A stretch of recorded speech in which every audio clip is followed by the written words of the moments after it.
discussion thereof. Sorry. It's okay.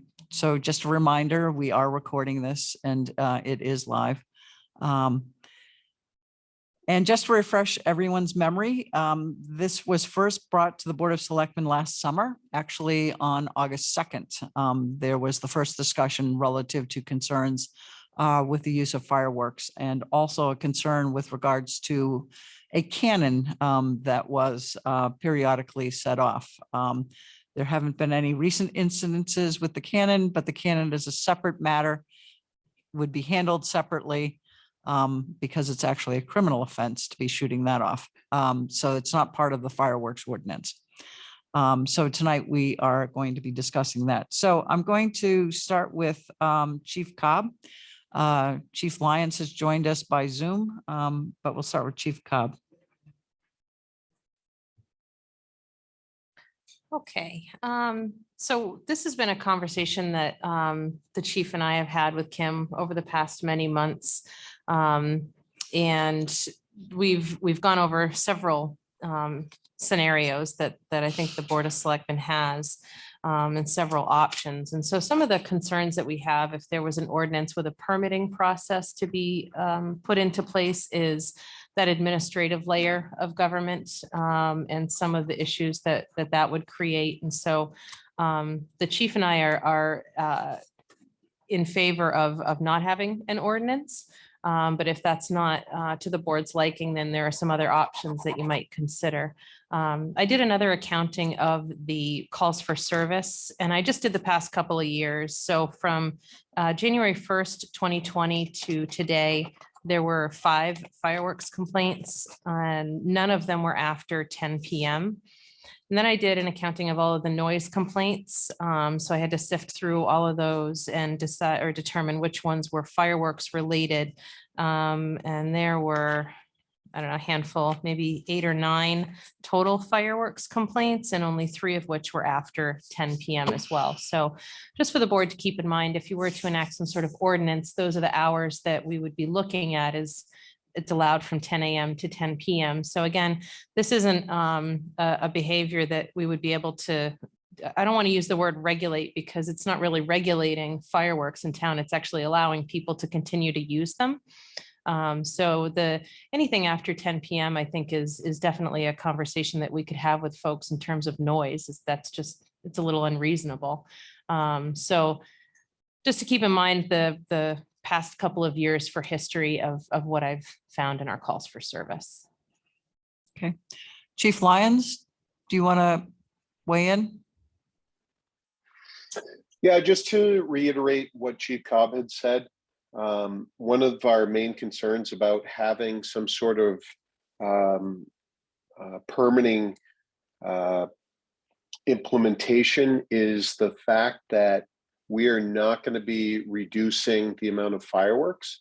We may be hopefully educating people as far as the time frame that works for their neighbors. And understandably, I think that although Chief Cobb's numbers may reflect very few instances where people have called in, I think that there are other people that certainly have come to me and said, I just haven't called before. So I think there is a concern about the fireworks and when the fireworks are being set off or a display is being shown.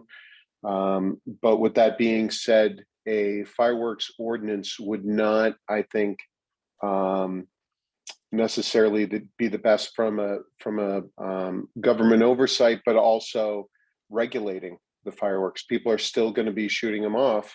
They're just going to be required to have a permit. Okay. Thanks, Jay. I have one more thing. Yep. And again, with requiring, with having an ordinance of any kind, either banning them outright or requiring permits, I'm not sure that would be the best use of your police officers' time to be chasing fireworks complaints throughout the summer. I think that their time could better be utilized, motor vehicle enforcement or doing other things. So that is a concern of mine that I have. And I think that there's been talk about if folks get a permit, that could be listed on the town website.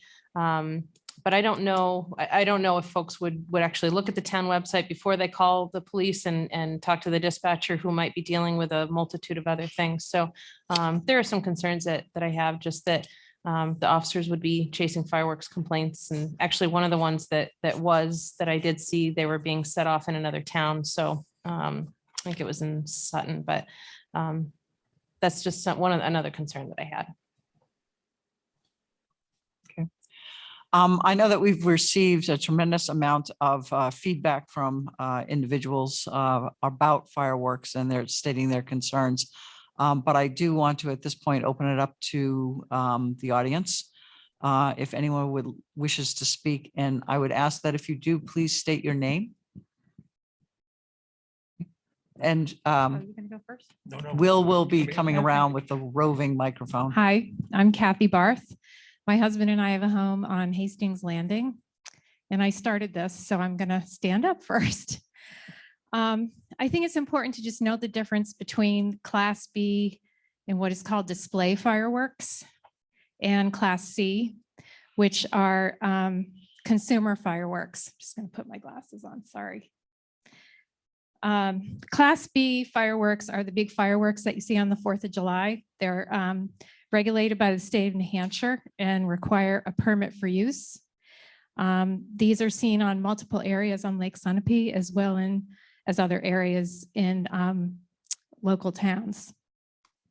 Class C, which are the consumer, are still extremely loud. The quality of the display is not as good, and they don't fire as high into the sky. I would consider them a sloppy version of a firework. The town of Newbury and Sunapee both require permits for the use of Class C, but there is currently no regulation, as you know, for Class C fireworks in the town of New London. And as a point of reference, there are 22 towns in the state of New Hampshire that prohibit fireworks, and 62 towns that require permits and have further restrictions. Class C fireworks have been ignited with high frequency as often as every evening throughout the summer months on Lake Sunapee. Explosions are extremely loud, alarming, sudden, and without warning. Typically, explosions occur during or just after the dinner hour. There is no display to enjoy with the bomb-like type of fireworks that is used in our area. This is terrifying for young children, pets, and anyone with post-traumatic stress disorder, and is upsetting for neighbors who live close by. Families gathered at the shoreline during the evening hours with young children and pets, docked boats, and potentially flammable cottages are all within proximity of the materials that are airborne and fall following a fireworks explosion. There are also concerns regarding the impact of fireworks on our clean lakes. The vivid color you see in fireworks displays come from metallic compounds such as barium, copper, or aluminum, which can be harmful to human and aquatic life. Many fireworks contain oxidizers known as perchlorates. These can dissolve in water, contaminating the lake. Studies show that perchlorates can disrupt the body's synthesis of thyroid hormone and can affect fish development. Fireworks can also contain phosphorus and nitrogen compounds that contribute to algae and plant growth in lakes. Regulation in New London would help to maintain the peaceful, serene, and healthy quality of our lakes and ponds, as well as maintain respectful relationships among neighbors within the community. So I would urge you to have some form of regulation within the town of New London. Thank you. Thank you, Kathy. Is there anyone else in the audience who wishes to speak? Oh, you'll Steve. Thank you, Will. My name is Steve Root. I live on Morgan Hill Road. I'm a director of the Little Sunapee Protective Association, and I wanted to advise you that the board of the Little Sunapee Protective Association has adopted a resolution urging the town of New London to adopt reasonable regulation of fireworks. I don't need to repeat what was said, but the reasons are the same as have been expressed by the woman over there. Thank you. And then all the way, well, you really want Will to get his exercise I'm tonight, good. right?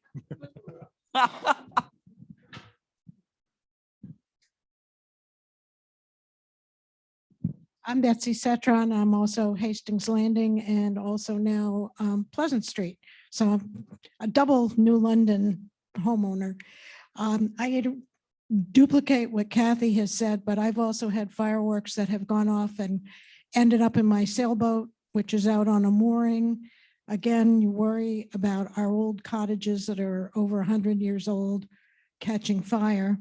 And my good friends, the Schneiders, who live across the lake from me, the Tilson Point Cove, are always complaining because the debris is always washing up on their shore, plastic, paper, garbage from the fireworks. So I'm sort of speaking from their viewpoint as well. Steve?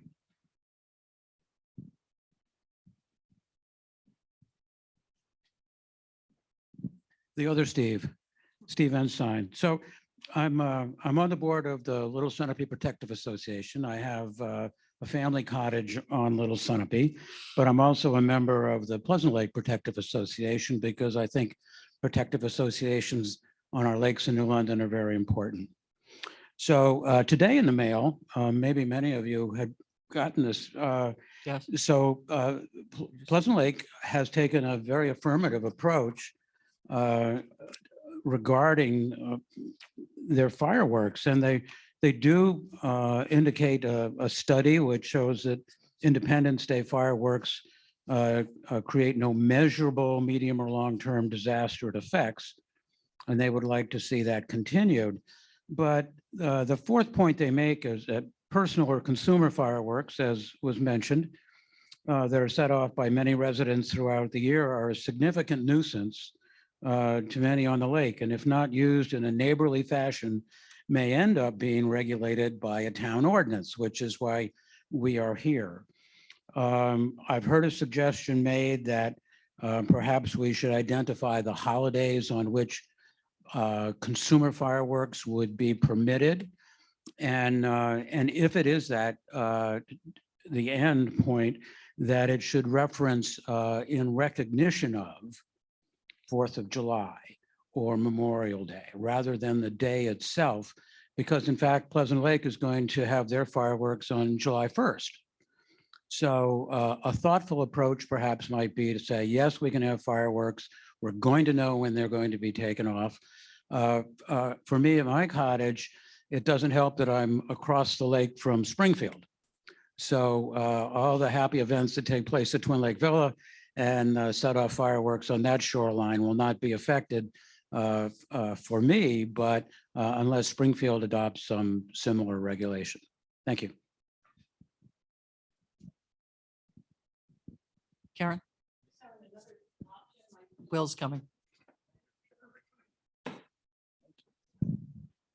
Well, another option might be to go ahead with the professional fireworks that are put on by the Pleasant Lake Protective Association, or instead of just having a free run through the town and of anywhere, and just let the professionals do their thing on their scheduled night, and then we can bear that for a few hours, and then there's no permit writing for the rest. Would clear out a lot of noise.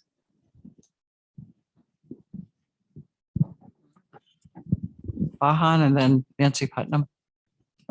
I'm Vahan Sarkeesian. I live on the lake. I shoot fireworks. And all my neighbors and everybody in the cove and half the lake that come down to see it, love it. I think there should be some sort of an ordinance, whether it's 10 o'clock or 10:30, but definitely not after 10:30. As far as the cannon, that's another subject because I can hear that way over my house. But this is supposed to be the live free or die state. I'm not suggesting we all die, but you're not going to stop people from shooting fireworks. And quite honestly, the police department shouldn't even get involved unless it's something really dangerous. But you've got a lot of people that vacation on the lake who are driving up 93. They stop, they buy their fireworks, and they get to their house. And after dinner, they just want to go and blow off a little steam, and fireworks is one way of doing it. As far as debris, I own a little bit of a beach and I'm there every morning cleaning it up, but you know, that's life. You don't bitch about it. Thank you.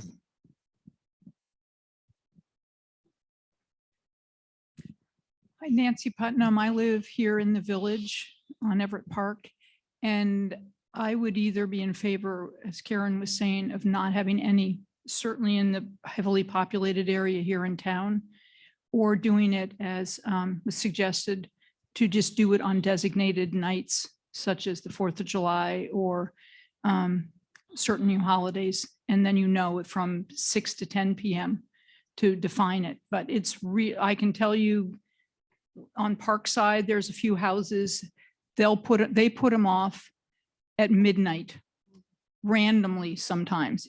And no, I've never complained to the police because it's so random, and then you go a half hour and then another one goes off, but it is really a disturbing thing. And when I used to have dogs, it was terrible. It just freaked the animals out. So that's just my input. Thank you. Anyone else in the audience? Peter, and then Steve, since Steve already went.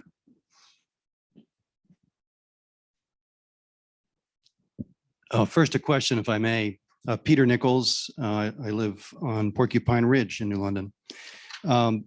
Clarification, do fireworks include flares and sparklers? I know they include sparklers. I'm not sure about flares, where that falls in. New Hampshire state law.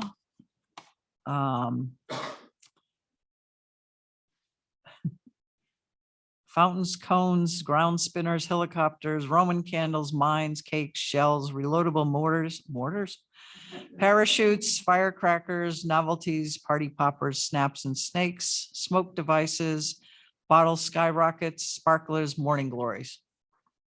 I don't see flares. Okay. Thank you. That's helpful. I guess what I'm hearing is there are a lot of concerns from people who are on waterfront property, and I get that. The law of physics works against people on the waterfront. That's sort of part of coming with the territory, because sound travels so effectively across the water. So I'm concerned that there might be an overreaction to this issue. In particular, there are statutes, I understand, in the state, whereas disturbing the peace is defined as somebody who's setting fireworks off beyond certain hours, and that's very enforceable. In fact, I think I read it's a criminal offense. Interestingly enough, in doing some research back in 2013, our Board of Selectmen took this up and decided that the disturbance of the peace clause in the statute was going to be sufficient. So I'm a little concerned that we might be overreacting. Let me just try a scenario for a moment to see how this could be enforced as well.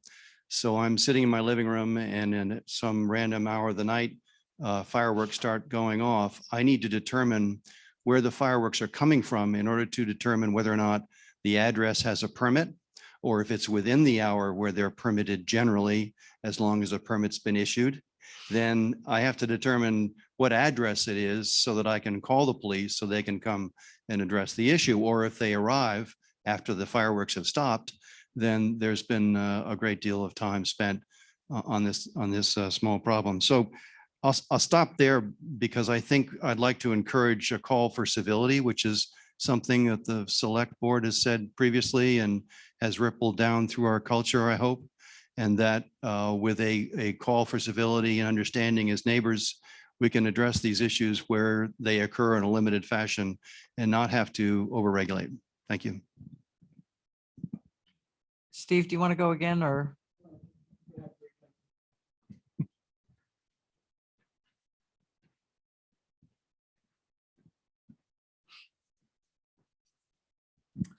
Steve Ensign again, changing hats. I chair the Board of Fire Wards, and this was a topic at our last board meeting. And Nancy sat in on that, and we had a lengthy discussion. And the Board of Fire Wards concurred with the position being taken by Jay and also in support of our police chief. So just to know that it's had a lot of discussion in different groups. And while common courtesy would be encouraged, it's not always exhibited. So I think we need some sort of notice to the public of what we expect of them.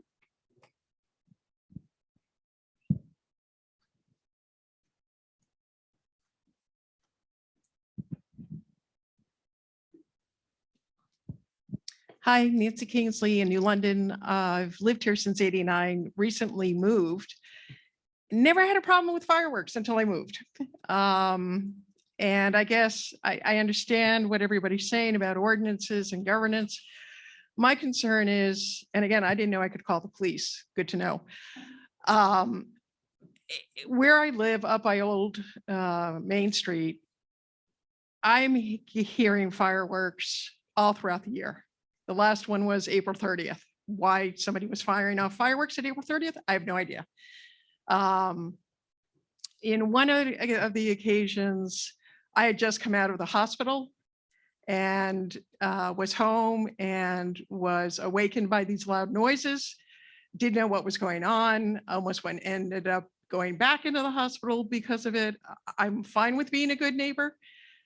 I would just like, if it was on a website somewhere where I could say, oh, okay, my neighbor is going to be shooting off fireworks. In all instances, they start at 9 o'clock, don't end until 11:30. The ones on New Year's Eve start at midnight, go till 12:30, 1 a.m. So I'm all for everybody enjoying their lives. I'm not on the water. This is happening right in town. I did get scared, and I think I talked to Jay one time because the fireworks were in the fall and lit some dead leaves that were on the tree, and I got nervous. So I would like to see something just so that I can prepare myself that there's going to be some very loud bangs and how long they're going to go on. Thank you. Okay. Can I just say one thing? Yes, Will. Also just wanted to chime in that an unintended consequence of this may be if you don't let people do regular, smaller fireworks, they would go to a company that sells bigger fireworks and get the permits that way and do it that way. So you may actually wind up with more and louder fireworks by doing this. I also support the two chiefs and think that we should probably find a different way to do it besides that. And if you do something, I think probably a town meeting vote might be the right way to do that.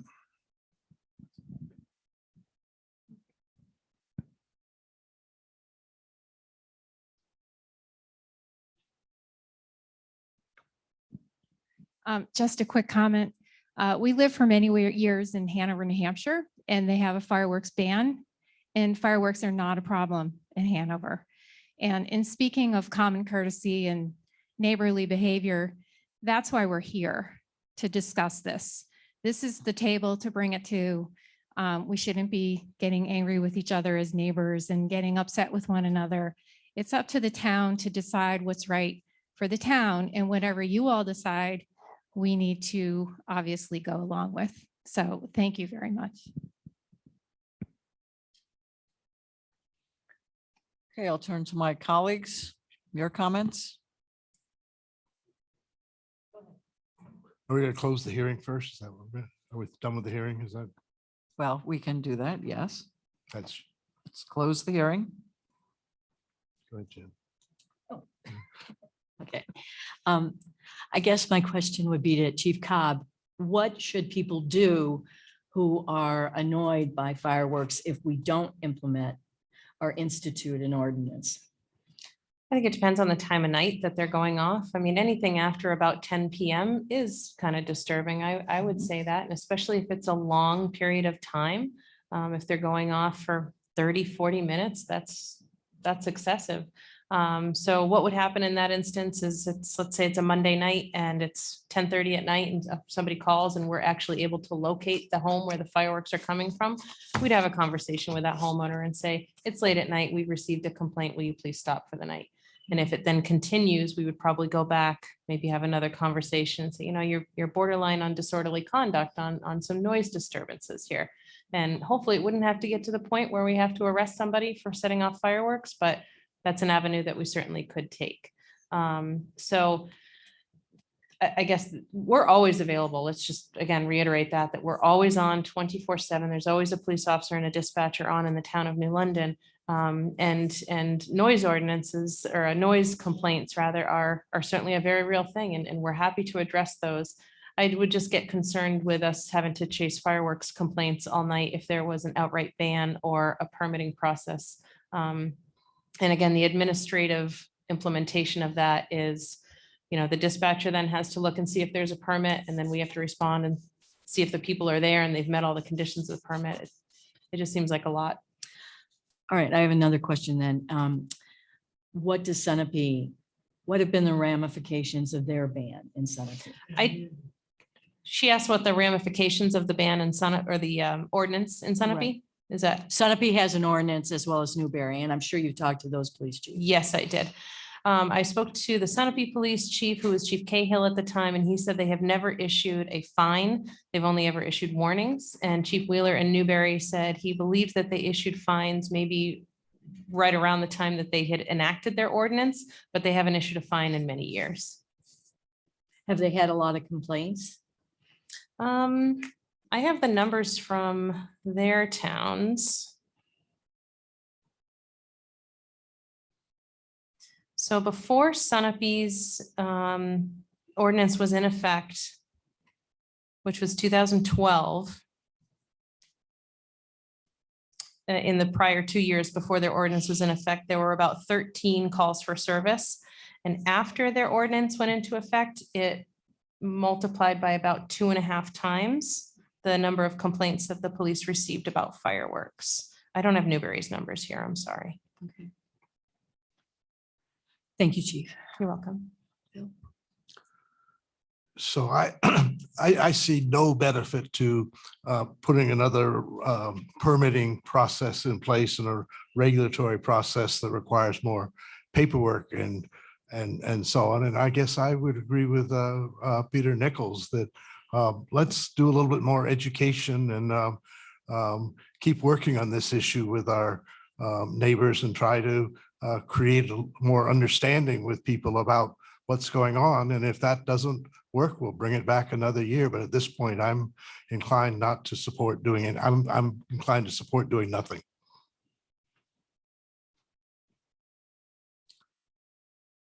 Well, I disagree. We're talking about Class C fireworks here.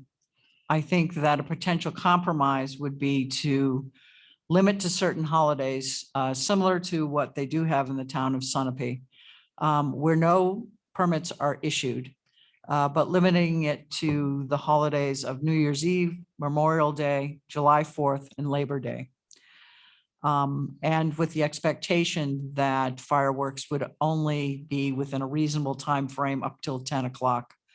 And with regards to the advance notice, I think there is legitimacy to that with people who have pets or farm animals or other kinds of things where having advance notice would be helpful. If we were to consider, this is the second part, and this I would be more interested in probably waiting on for now. But if indeed people wanted to have the option, which Sunapee also does, to have permits issued only for those periods of time that are outside of those holidays. So let's say there is a special remembrance occasion that they want to hold, or a birthday or an anniversary where that's important. In Sunapee, that's where they do issue that by permit, and it is posted on their website so that anyone can look and see that that is going to take place. I think that we have listened and worked on this for over a year. I think to do nothing is not the right thing to do at this point in time.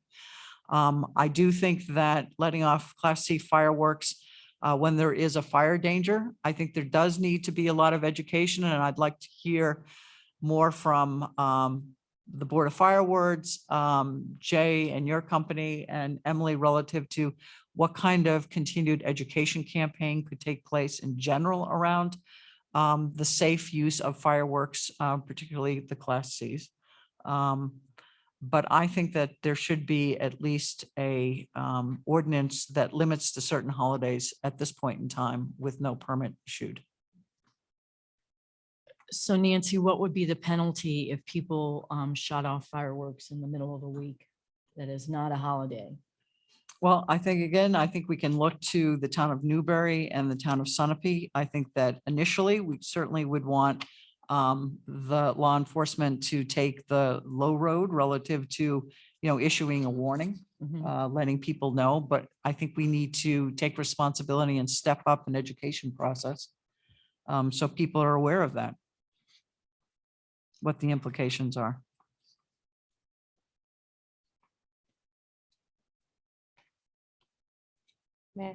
Again, it wouldn't regulate or limit the amount of fireworks that would be going off. That would still be the same amount. It would just be with a permit. But Well, what I'm you're saying- actually suggesting that maybe we hold off on that one for now. Oh, I'm sorry. Okay. And that what we do at this point in time in terms of a proposal for an ordinance would be to limit it to certain holidays So a with outright, no permit issued. so an outright ban on fireworks except for the holidays. Right. Listed. New Year's Eve, Memorial Day, July 4th and Labor Day. Because quite frankly, I haven't heard anyone come forward requesting open use of fireworks or anything else. I've heard far more concerns relative to having some kind of ordinance and some kind of parameters around when fireworks would be utilized. Nancy, what phrase did you use with regard to the holidays? So it's, even though 4th of July is on a Monday, how did you characterize that? New Year's Eve, Memorial Day, July 4th, and Labor Day. But just those days, not the whole weekend, or like the holiday weekend? You're only, I think we could consider that. I know that Steve had brought up that issue. I know that in looking at Sunapee, Dexter's Inn, for instance, is having fireworks on July 9th. I presume that has something to do with perhaps some celebration with regards to the 4th of July. I don't know. But we could look at that and perhaps roll that into an ordinance. Again, I think the thing is to put parameters around it, to give people sort of advance notice, to be aware that there will be fireworks potentially being utilized during this period of time. So that could be part of the proposal. okay. But the things that like you're talking about with Dexter Inn, aren't those Class B fireworks? Those are shows that are being put on. It's not the Class C that we're talking No, about, right? it's Class C. It is Class C. I mean, that's why we read off this list. Class C has become pretty expansive. Oh, I understand that. But I was under the impression the things that are the big events that are done around the 4th of July or New Year's or so on are normally Class B shows. I don't know. Well, people wanna you're the sp- expert, I guess. If people want to spend the money and hire some company like Atlas or whatever, otherwise you can have quite a show with just using consumer Class C fireworks. Yeah, you definitely can. A huge show if Yeah. you want to. Let Jay talk. Sorry, Jay. No worries. Yes, many of the companies, including Atlas, during their shows, for instance, like Pleasant Lake, for the 4th of July celebration, they shoot off Class C fireworks as well as Class B. Class B are often the 3-inch or larger mortars that they have on the barge. But as far as the bricks that they had, I'm not sure if anyone saw the celebration of life that took place on Little Sunapee I would say 3 weeks ago or so. Those were all Class C permissible fireworks that were shot off on that display. So a lot of times they blend the Class B and Class C because the displays are so good now, and also the cost. Yeah, I was gonna It's say the easier cost for them. differential. Yeah. Thank you. Thanks, Jay. Will, The Winter Carnival falls under that as well. the Class B. Let's see. Who's setting off the Winter Carnival fireworks? I believe it's Atlas. It is. Okay. Well, perhaps that could be another part of the language relative to if a professional is providing the fireworks or something. You can get a fireworks license pretty darn easily. Okay.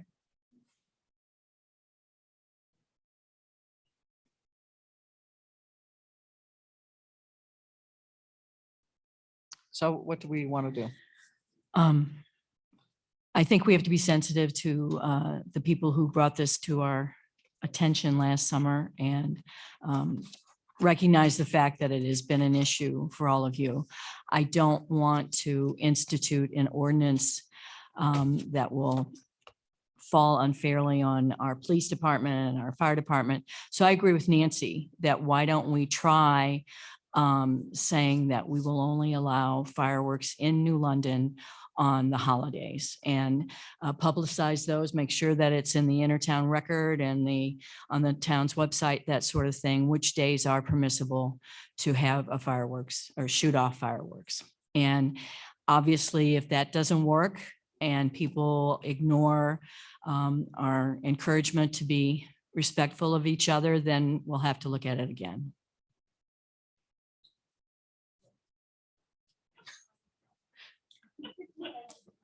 Vahan has his hand up. I think you make a bigger problem with restricting certain dates. Because half the people that shoot these fireworks don't even look at the Intertown Record and don't even live in town. They're vacationers, or they're people that just have a rental place on the lake. I would not oppose putting a time limit in the evening, but try to do anything else at this point. I mean, do it in stages, but don't try to limit holidays. Thank you.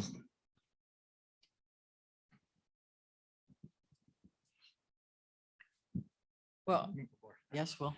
Sorry. And if you do decide to do something, could you make it happen after July 1st so we don't have issues with the town fireworks this year? So we don't have to what? So we don't have issues with the July 1st fireworks with Atlas? Steve?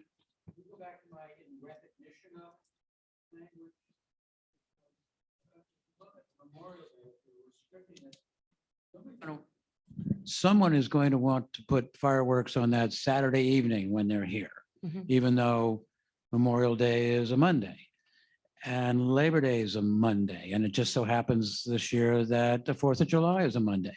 So if it could be somehow tied to recognizing the significance of that holiday without making it the specific day would seem a lot more palatable. You could be a little bit either side, usually before, and it's usually on a weekend, but restricting it to just the day is problematic. So something like July 4th weekend. Now, what happens when July 4th lands on a Wednesday? That's what I'm saying, in recognition of.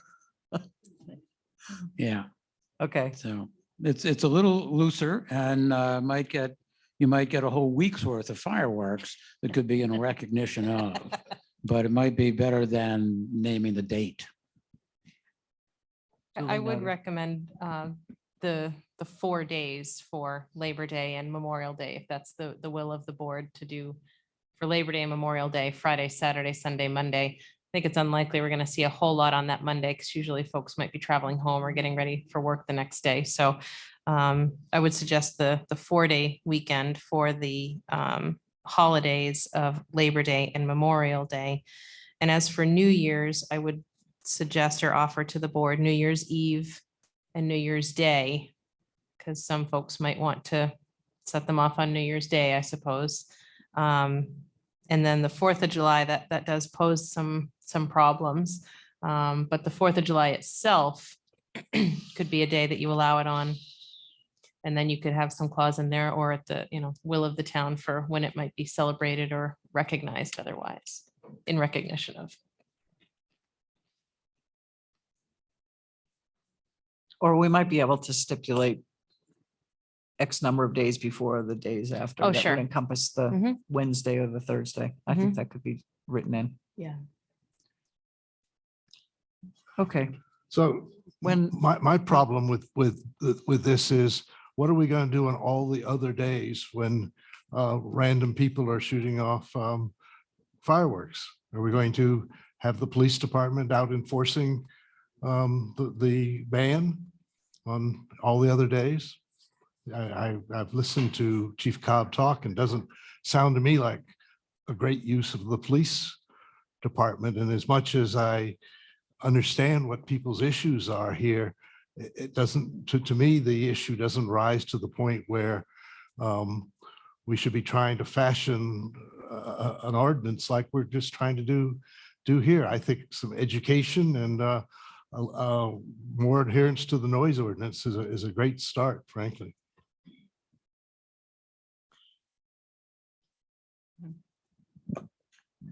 I think what you're proposing sounds wonderful and I have no issue. I wouldn't want to give up 4th of July. I mean, and if it's 1 to 4, depending on whatever happens, I think that's great.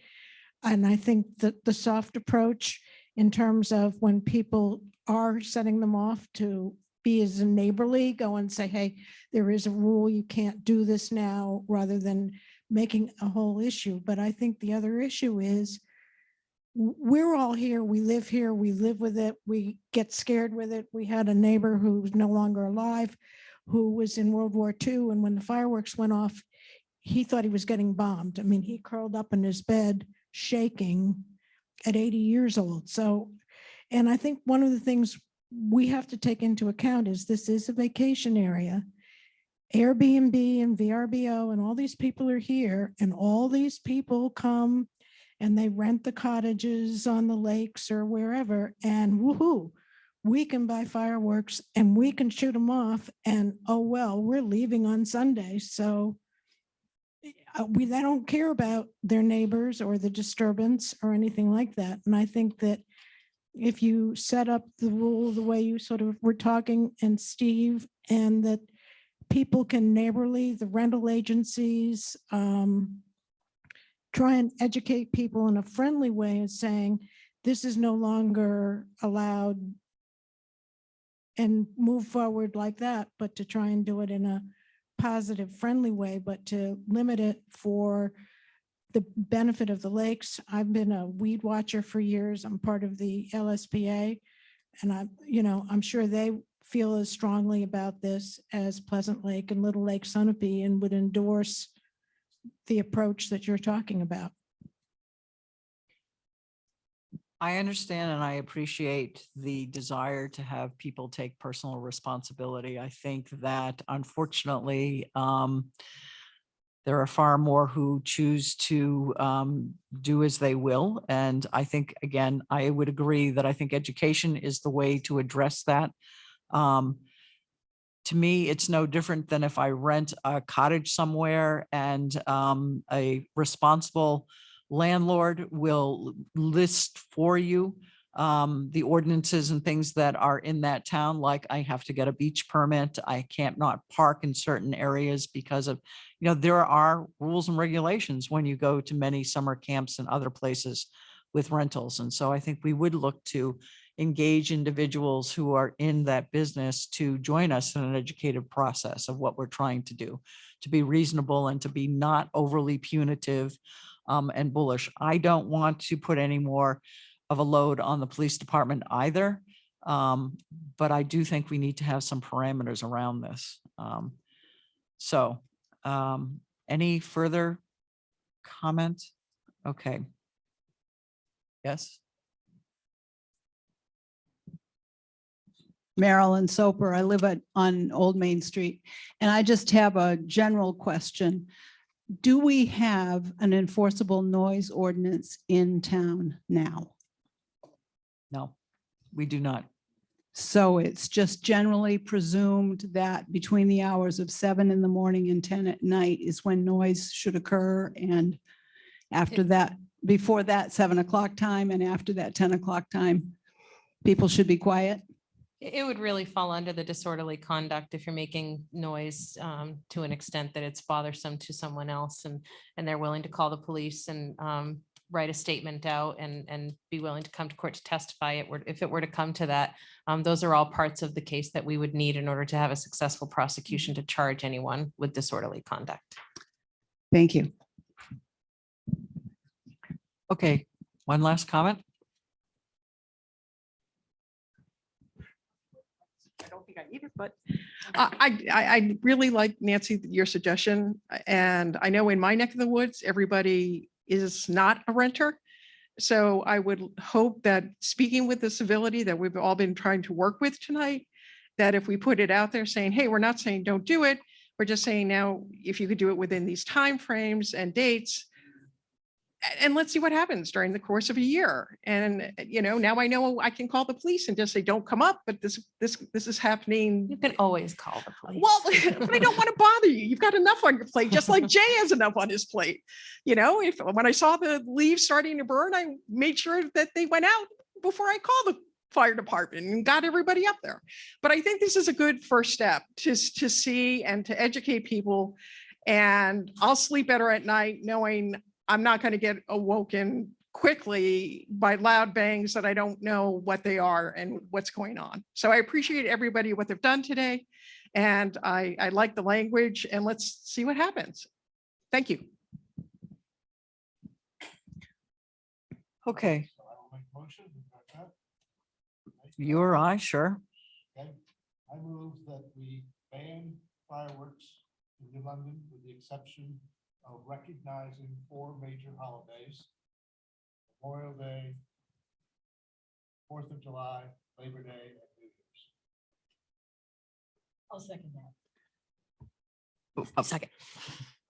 I agree, but we need to work on some of the language to address some of the concerns we had with when those actually take place. We also, I think, need to have language that says we're not requiring a permit for that as well, just to stipulate that. But I would agree. I think if we can pass the general motion Yep. tonight, I think if we can pass the general motion tonight, perhaps Kim and the chiefs could work on the details and bring it back to us. Right. It sounds like we're not talking about implementing anything until perhaps Labor Day. Yeah, we could fine tune it. They could Yeah. fine tune it. I don't think we can do it all here tonight. But I think the sense of the meeting is clearly that's the direction we want to go. Okay, so we are in agreement and the motion passes. Thank you.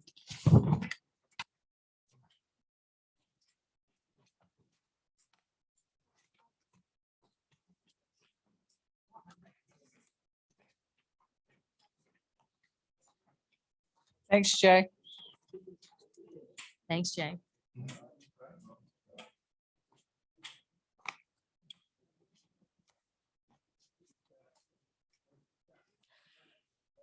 Okay, are there any other, going on through the rest of the agenda, are there any other public comments to come before the board? Yep, Will? Yep.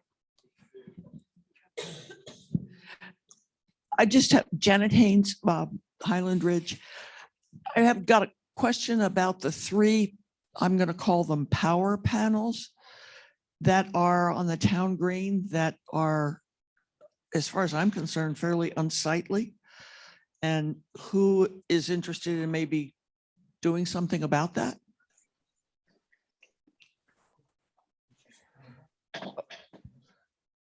What, I guess, what are you asking for? Well, power panels in other places have been boxed Mhm. and they're actually just fine. I mean, there's some kind of cedar that's around them and it ages and it's just fine. But right now we've got 3 ugly green pieces of wood with silver boxes on them that are The electrical panels. okay. Yes. The electrical panels that are, I think, pretty ghastly.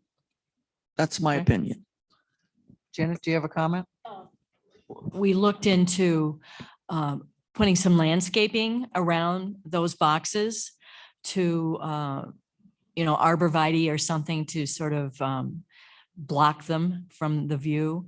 And I think Kim has spoken with Eversource about them. What was their, remember when we were talking about doing something to camouflage them? Right, they're the town's power, so Eversource's involvement is putting the power there. We build the, what do you call them, pedestals or the boards to put them. We painted them green to help them to blend in. When we put the one that's near the driveway, the entranceway, there was a lot of discussion about it. That was a couple of years ago, 3 years ago, maybe. Yeah, You it see was. them around town. It's to code. It was a dangerous situation before we put put the power there. Eversource wanted us to take the power off the poles. Hospital Days used to use the power that was on the poles, and they said you had to take it off. So the way they are there, it's the safest way, perhaps not the most pleasant looking, but they're safe and they're effective.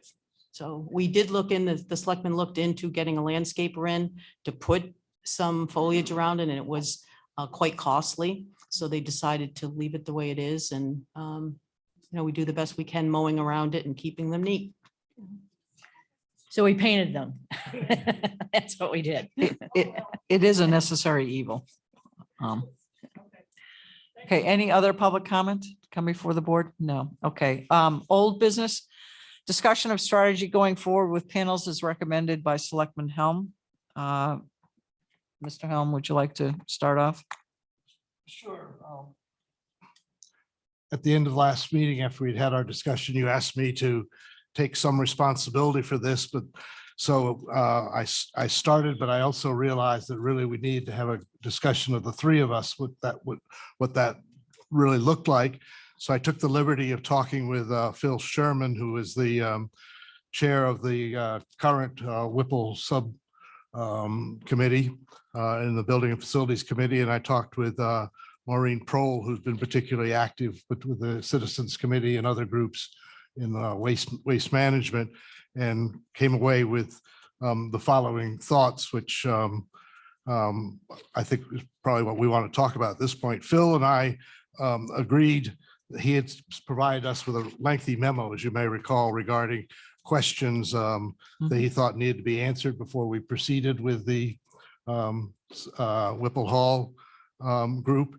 And as he and I talked about this, we thought that the most important thing was probably for somebody from the Board of Selectmen to be decided, I think, among the three of us, along with Kim and Bob Harrington and the Whipple Hall Subcommittee, as it's now constituted, which is Rip Cross, Colin Beasley, and Phil Sherman, to be able to answer a couple of questions, which is, first of all, exactly how is the chain of command going to work?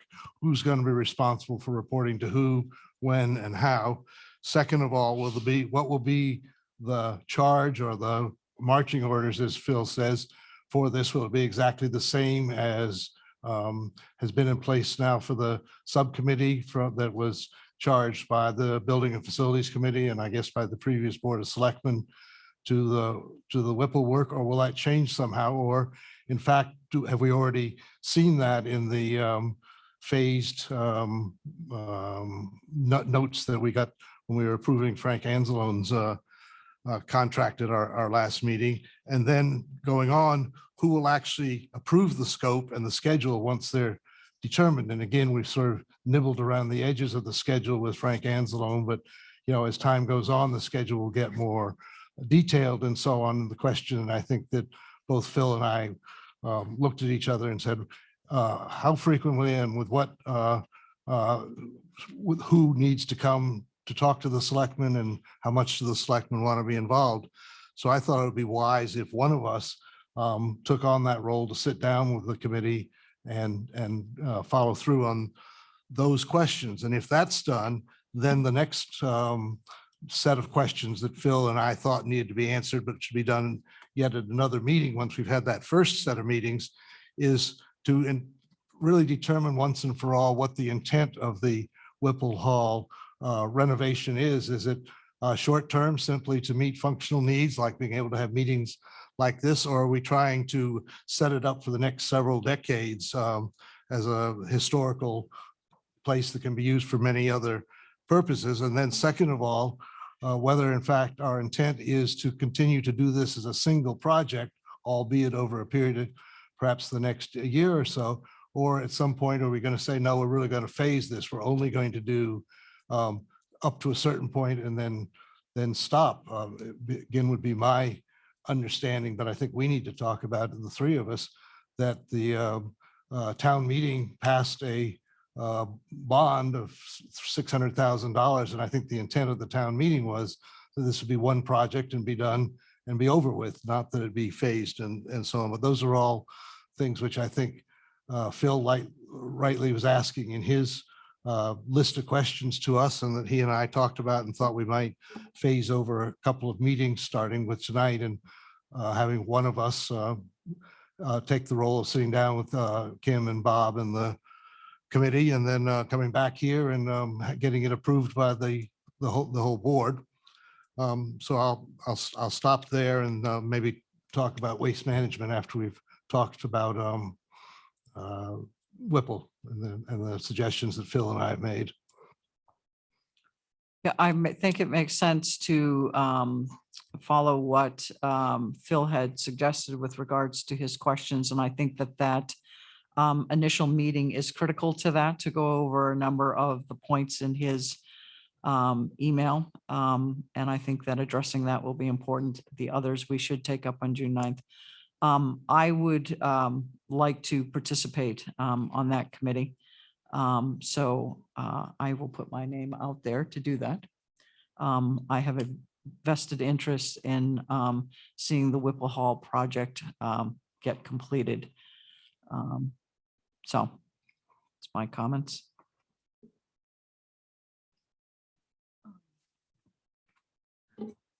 Okay, I think, that would be great if you did that, Nancy. The only thing is, I think initially, maybe we should all meet with that committee and decide what our thoughts are going forward with regard to phased in, and some of the things that were proposed, I don't necessarily agree need to be done to Whipple. So I think it would be valuable if we all went through the list that Dennis Myers provided for us and said whether or not we think that that is something that needs to be done. Well, Janet, that was really the intent of the way this was phrased, is that that the full scope would be identified by us, but that we shouldn't sit as three of us trying to write that scope, and that one person might do that. But we can do that. Phil will be back in town next week, by the time of our next meeting, and we can put off having any single person meet with that group until he comes back, because I think I told you all in a note that he was away for tonight. I see Collins here, but I don't think that Rip knew that we were going to do that tonight either. I'm perfectly amenable to do any of those suggestions. It's my goal here is to have the Whipple Hall project report directly to us in whatever scope and timeline we talk about. And I know that as we go through it, the committee will come forward and they're going to have to ask us for approval of various spending. Back when the bond issue was being addressed and I challenged it before a town meeting, I was particularly concerned about some of the expense items, and Phil suggested to me that in fact the one that bothered me about furniture was perhaps a clerical error, and that that number was wrong. But he said there are other numbers related to things that Myers, and all the numbers had come from Mr. Myers, incidentally, would probably be higher because of the passage of time here and so on. So in some sense, the numbers that we used to approve the bond issue were simply a holding place, if you will, for the detailed discussions that have got to take place now. And as we get to those, I think it's important that we know we will all have a say, because we're going to have to approve the spending as we go along. But I think the real question that I heard from Phil, and that I think I agree with, which are we in agreement in terms of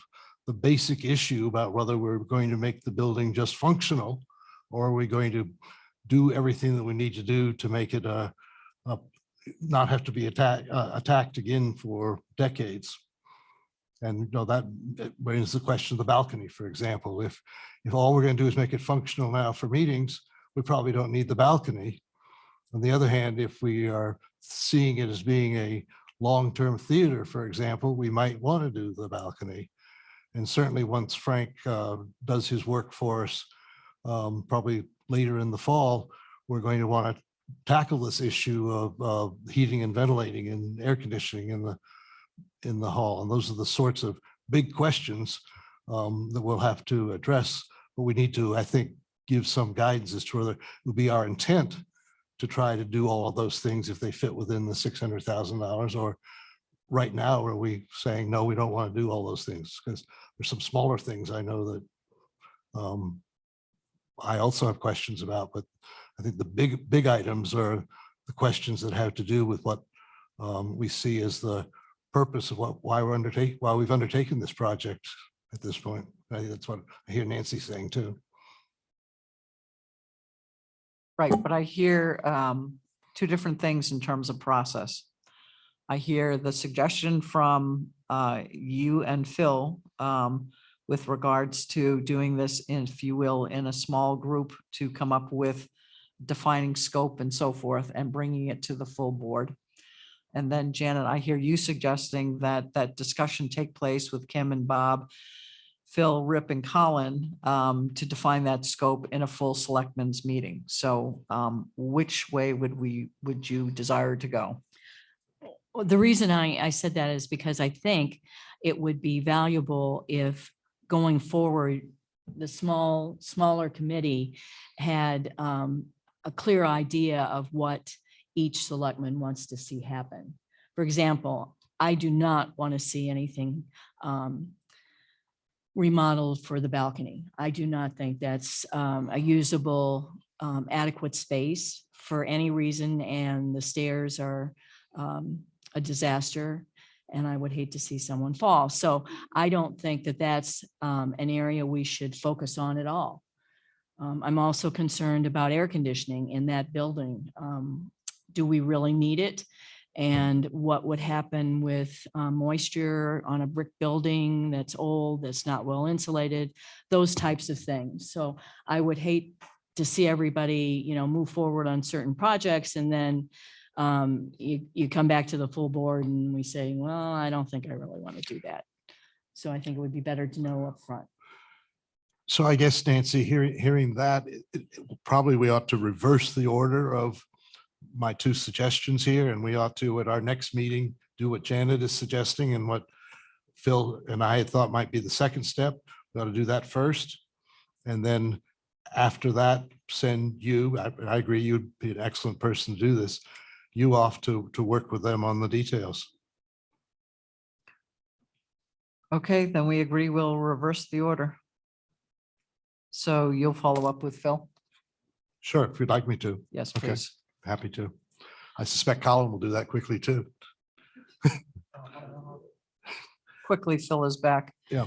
So let me move on to the waste management situation, if you will. And I think, again, we're in almost the same place there, except that we don't have any sort of foundation at this point. And so I think following what Janet has just suggested, we should at a subsequent meeting have a broad discussion about what we intend to accomplish in the waste management area. I've suggested to both of you that my thought is that we should be focusing on two things: the objectives of addressing the issues raised in pages 27 and 28 of the master plan, which are particularly related to recycling and composting and that sort of thing. That some people use the term sustainability.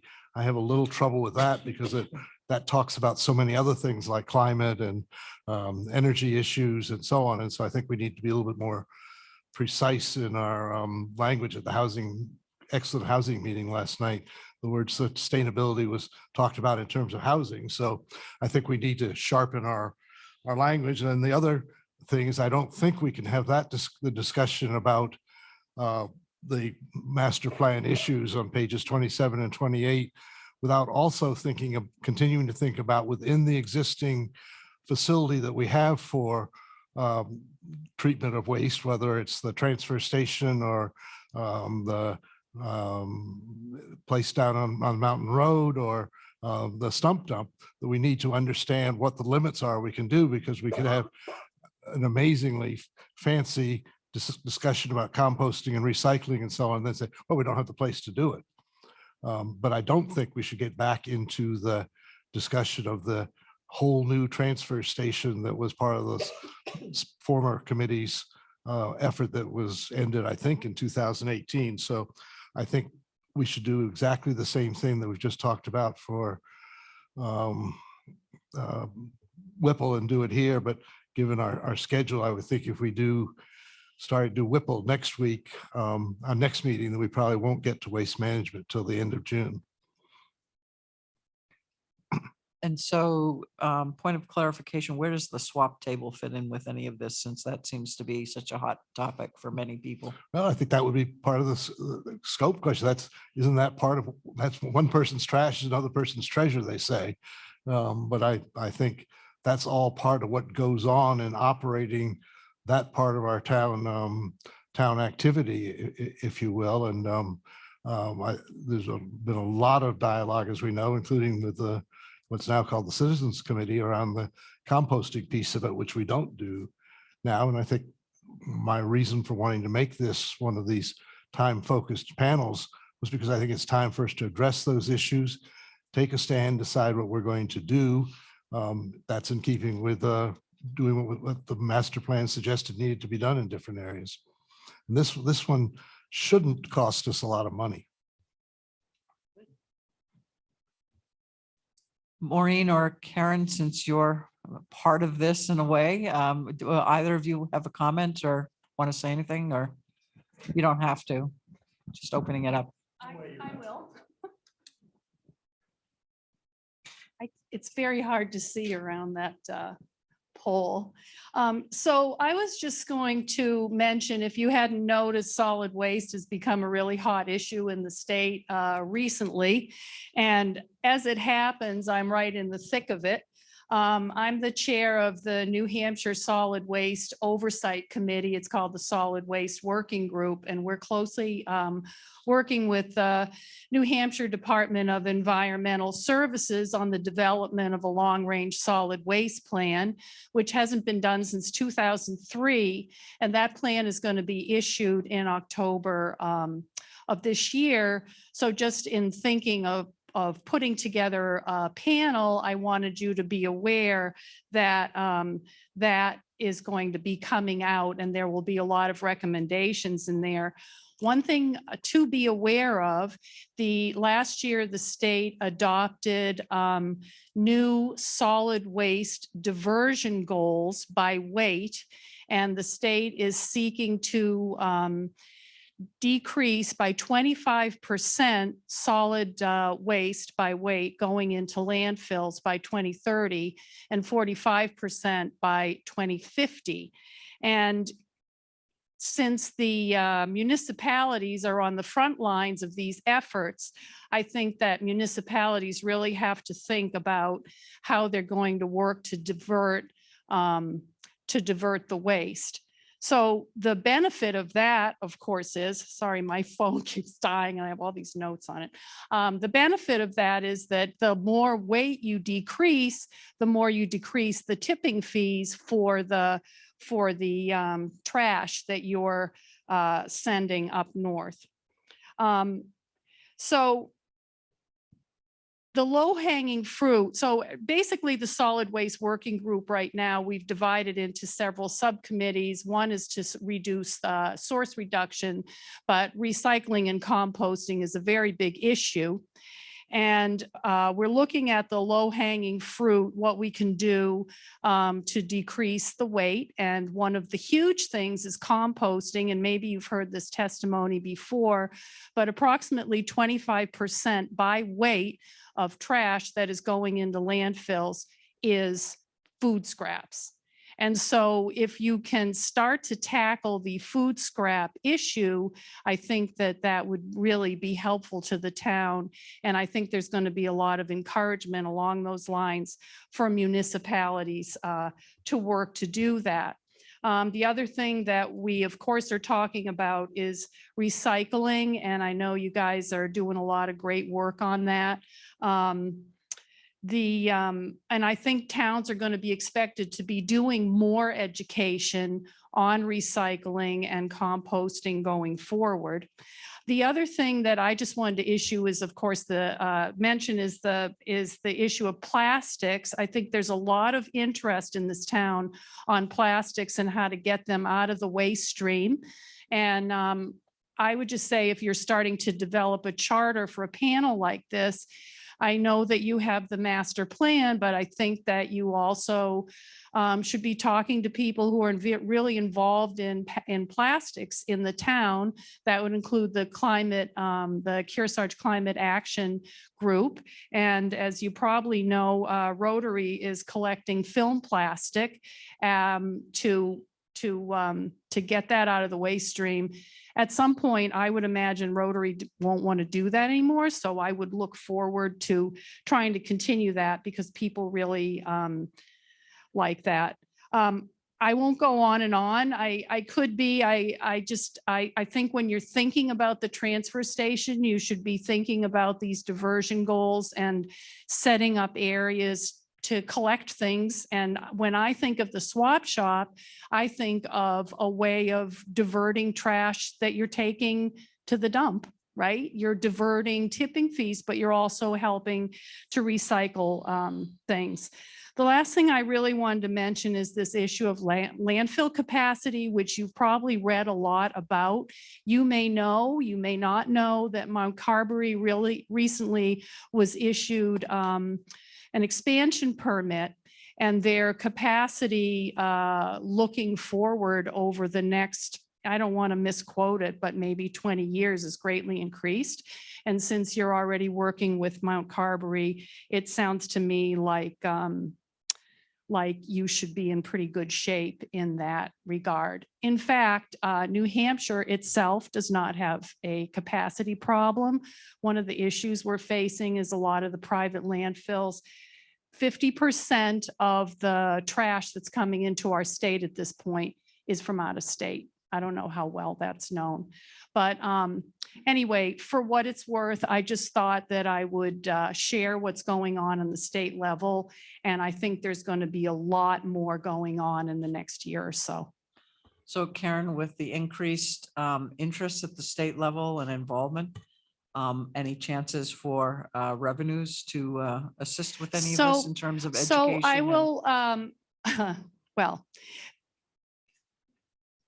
35 to 40 states in the United States currently have landfill tipping fees, so that per ton you would pay maybe $2 to $3 in addition, and that would go into a fund.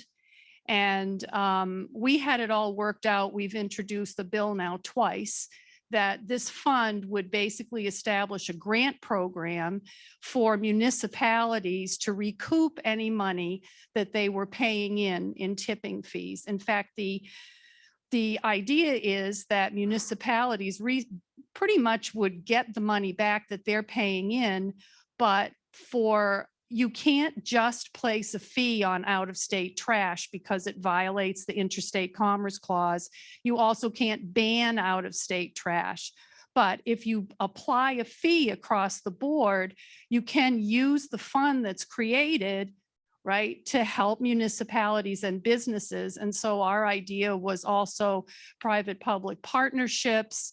At the moment, the Solid Waste Bureau in New Hampshire is only funded by general funds. And I know, Nancy, you know what that means. That means that's just the general revenue that's generated in the state. And over time. The planning department in the Solid Waste Bureau has been slashed. So we really haven't even had a planning department until last year with all the hoorah about solid waste. They now have 2 people there. But we really need to focus on funding so we can do more planning.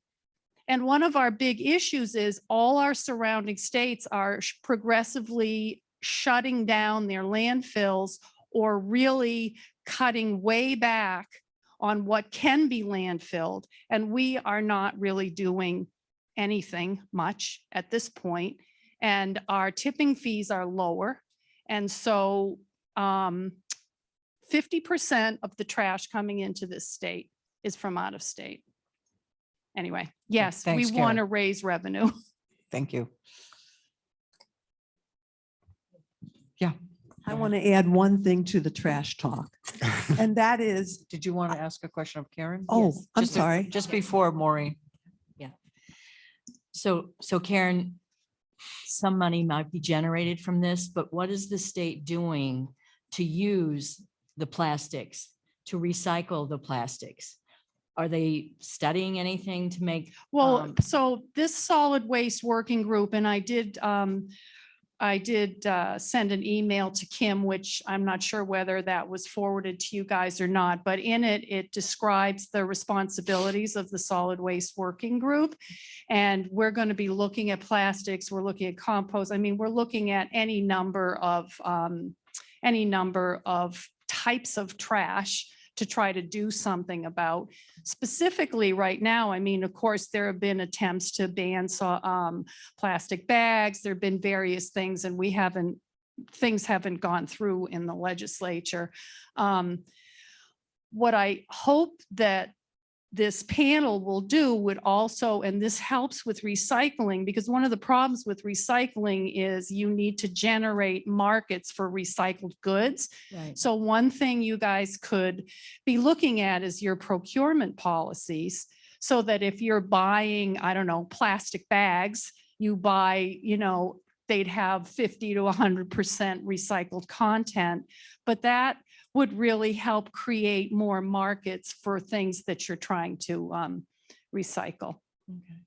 But there's a lot to come is the thing. Right. We use crushed glass for our roads. Right. So it's that type of thing, but Right. we need to be able to do more. of it. And I use the town of New London as an example of how you've been really innovative on how to use glass, and they do talk about it. Good. Thank you. Yeah. I just wanted to say in response to something you said, Bill, which I think was accurate, we need to refine the language. And I just wanted to put out there, Hopkinton, I think, is using the term for their committee. They call it Waste Reduction Committee, which I think is pretty much what we're talking about.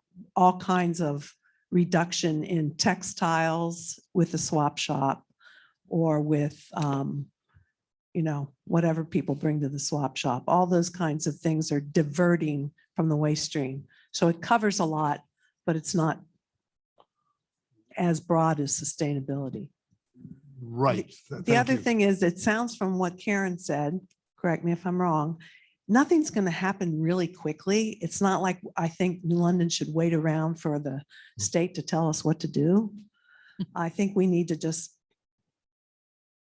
do something. No, well, there's no reason why we can't be a leader, right?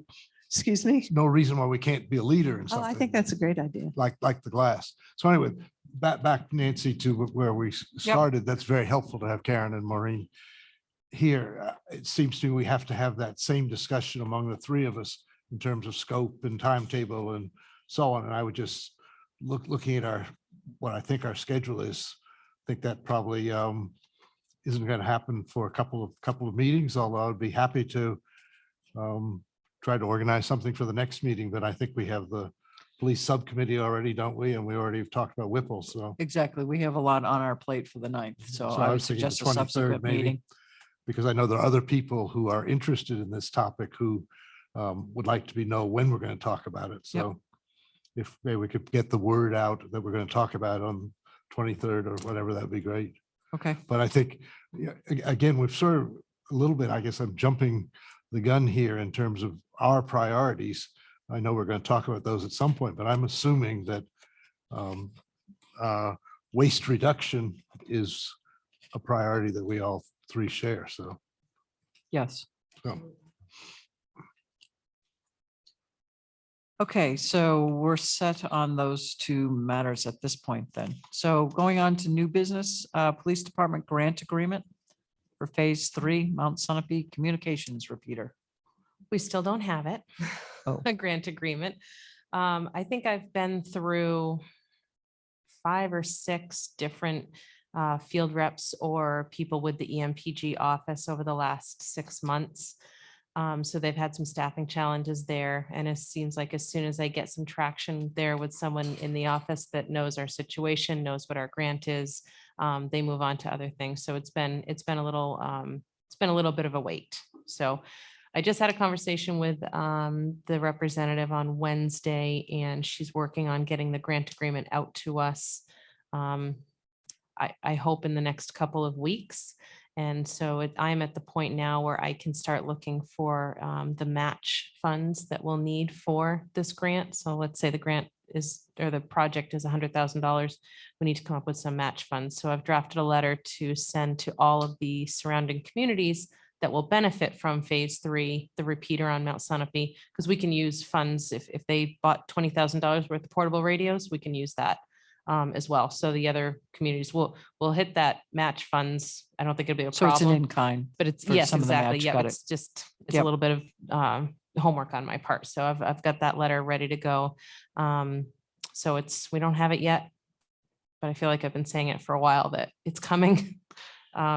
But then it goes through a process through the executive council, et cetera. So It has to be approved by GNC. yes. Yeah. So, and I think they recess at some point. I don't know if they'll meet all through the summer months. They do meet monthly, but there's fewer meetings. Right. So it's on its way, but I don't have it yet.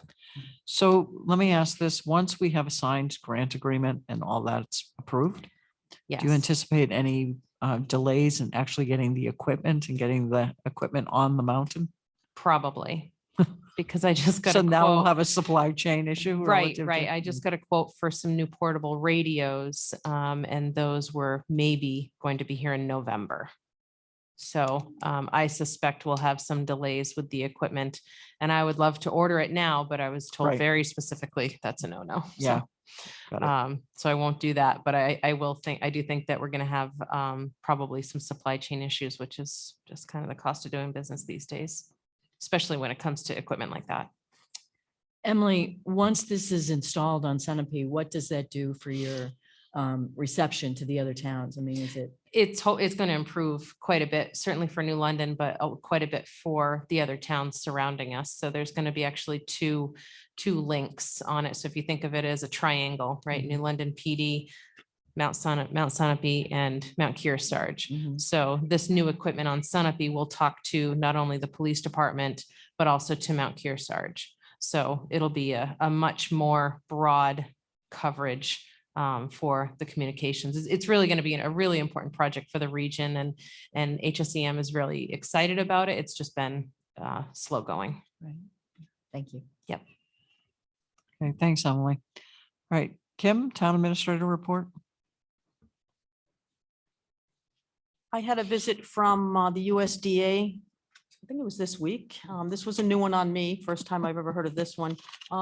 A feral hog, actually feral swine, but he said hog, was reported to USDA in New London, running wild, feral.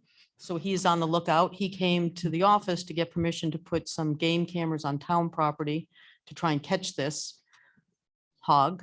Apparently, it's not as unusual as you may think, though I've never heard of it. He will not be putting the cameras on any trails or anything like that, but this young man was pretty confident he was going to get it, and they don't relocate these things. They catch them and yeah, that's it. So anyway, so be on the lookout. This big, Bacon, yeah. I don't know if you eat these things or not, but anyway, so that's in my career a first, a feral hog. So we don't anticipate this being picked up in the police squad car. No, but Kim Transported. told all the department heads, so I had to send it out in an email to the officers and dispatchers because I just couldn't help myself. And we have some hunters at the department as well, and they were ready to go. But it, it was also from October, so Yes. it's I feel like if there was still a feral hog swine around the area, we would know about it. That's what I said to this young man. I said, nobody complained to me about it, never heard of it. So anyway, feral swine, AKA hog. The second issue I have is good news from our sound people at Whipple. Instead of being potentially October, he believes that the completion date will be June 10th. So Great. that's good news. And once it's in, we will have training. So that's really good news. I'm very happy about that. The third thing I want the selectmen to consider is the issue of the bleachers in the school gymnasium. As we know, there were no bleachers for town meeting this March. And while we had a low turnout of 151 people, that worked okay, but I don't think that we can depend on such low turnouts going forward. The school do not have the funds to replace those bleachers, or at least not all of the funds. So they're looking for us to contribute some part of the cost. They estimate the bleachers to be $65,235, and there's a cost of about almost $6,000 to remove the bleachers that they have. So if the selectman is in agreement to assist the district in replacing them so that we can have them for March of 2023, which I strongly recommend if we are to have good turnout, which I hope we do, then I would ask that you agree in principle to this. And at the June 9th meeting, I come back with the identification of where in the budget it would come from. We do have some areas of the budget that could be tapped. You have already agreed to purchase a second cruiser, so that's one thing that we would take out. And also the Housing Commission, I believe you approved up to $7,000 to start their work. So I guess the question is, would you like me to look into the budget to see what we could contribute to the school district? And we need to do it soon, because if the school district is going to find any money at all, their budget year ends June 30th, as does ours. They will need a vote of their board, just as you folks do. So what's the thought? I'm in favor of looking into it, and seeing if it's possible to take some money out of our budget to contribute to this, because it's really important that we have adequate seating for town meeting. Absolutely, there's no choice really. I'm in favor as well. Kim, at one point you were going to check with the PTA, whatever they are called, Yeah, to see if they were And going I to be can doing check any to see, and fundraising. I believe the school district is going to look in that Okay. way as well. That would be great. Okay. Okay, so I will bring that to you June 9th. That's all I have. Thank you. Okay. Committee meetings and reports. There was a planning board meeting on Tuesday, but I did not attend. Okay. Bill? Budget Committee met since our last meeting and organized themselves for the fall. They agreed they'd like to continue with our joint meetings at the beginning, but they also, I think, are going to do more meetings just by themselves, both informally visiting with the department heads and also perhaps doing some touring and so on. But basically, I think that the Budget Committee is now organized to get started probably in late August, early September, as soon as Kim indicates that we're ready to start talking about the budget. Okay. There was a Housing Commission meeting and I was not able to attend that. But the Housing Commission Workforce Housing Panel was last night that I know we all attended, and was very well attended. And I think they did a good job. And there'll be more to come on that. There is a meeting on the 1st, I believe, to debrief from that. So more to come. Okay. Meeting minutes of May 12th. Oh, I'm sorry, Janet. I don't know whether they're looking for more. Oh, sorry. Oh, right. Janet Haynes again. I think someone else that might be interested in input to that process would be the superintendent of schools. Which process? The Housing Commission. Winford is on the Housing Commission. Okay, I was And kind he of was just, there last night. yeah, he was. I was just hoping that he would have been maybe one of the panelists because he's got some significant issues, as you probably already know. Understood. We Thank you. just, the commission decided to go with the more business and not the public sector. So hence Kim wasn't on the panel. She could easily have been as well in terms of public employees, but thank you. Okay, the minutes of May 12th. I move we accept the minutes of May 12th. Second. All those in favor? Aye. Aye. Okay, the minutes pass. We have the litany of all the upcoming meetings. I refuse to read them all. Is there any other business to come before the board? Okay, not hearing any. We need to do approval of pay vouchers and permits. And do we find a blue pen? Because there's one of these things. Thank you.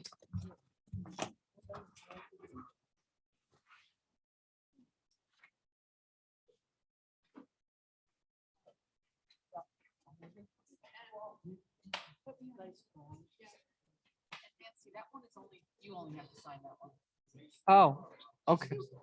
Okay.